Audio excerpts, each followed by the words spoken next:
I think I just felt a huge sense of relief, but it's been really 18 months and more really of kind of feeling like I couldn't really talk about what was happening to me. And so when that verdict came, I just I think my knees gave way, and I just, the emotions sort of just came rushing in. You were quite closely connected to this case. Can you tell us more about it?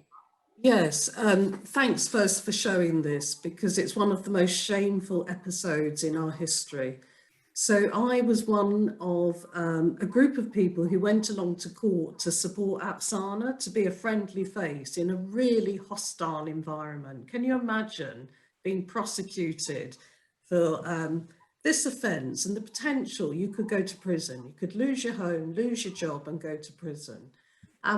I knew a bit of the detail before I went to support Apsana, and I believed that she was innocent. And when I heard all the details in the case, because it couldn't be revealed beforehand, although I'd spoken to her before, we didn't know the detail. And when you hear the detail, this was a matter that happened nearly a decade before the case came to court.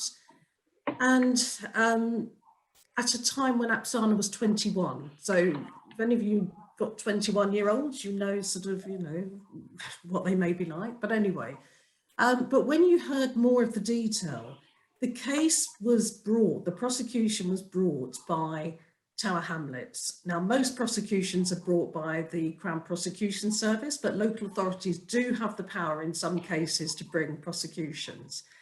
But the complaint was made immediately. Apsana got selected as a parliamentary candidate, so nearly a decade later. And the complaint was made. It was raised in court that Apsana was a victim of domestic abuse by her former husband, who is a councillor for Tower Hamlets. And he was on the audit committee, which oversaw the fraud department. And the complaint was made by his brother-in-law. Now, anybody, this should ring alarm bells, but for lawyers in particular, they should be thinking about what this means. And really, the level of a conflict of interest here is so apparent to everybody, it seems, apart from Tower Hamlets Council.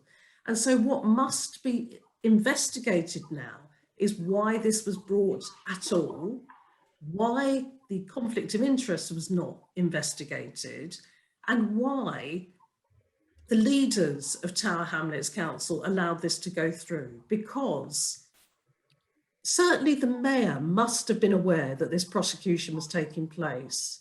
They must have sanctioned it, because I cannot imagine any lawyer, I work in a law centre, I know how lawyers work, I cannot imagine that this was not raised previously.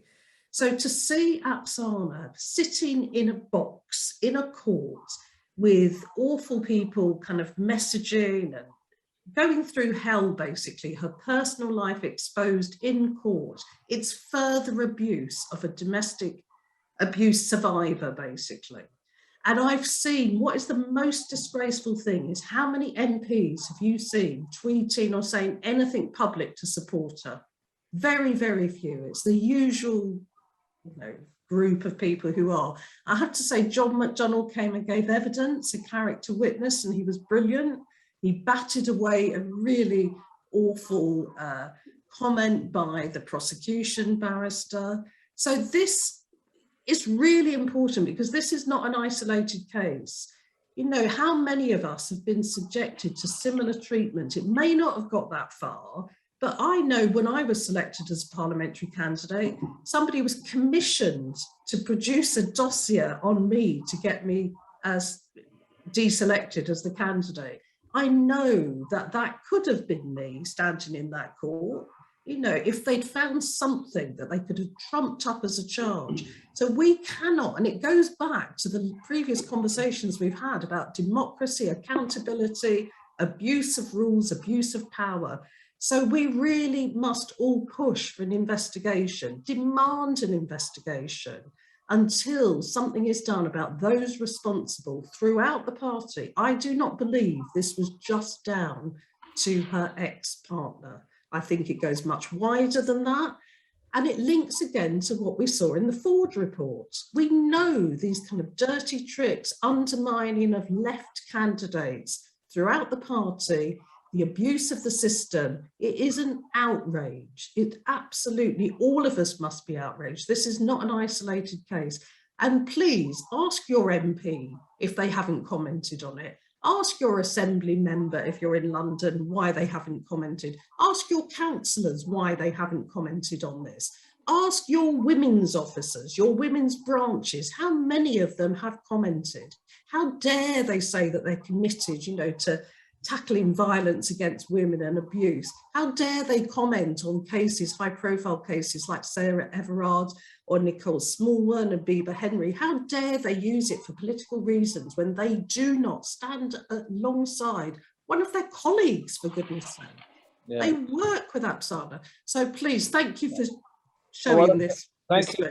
Thank you for explaining the situation. It sounds horrific. And like you say, people just speaking out when it's their faction that's involved is pretty despicable. It's not principled at all.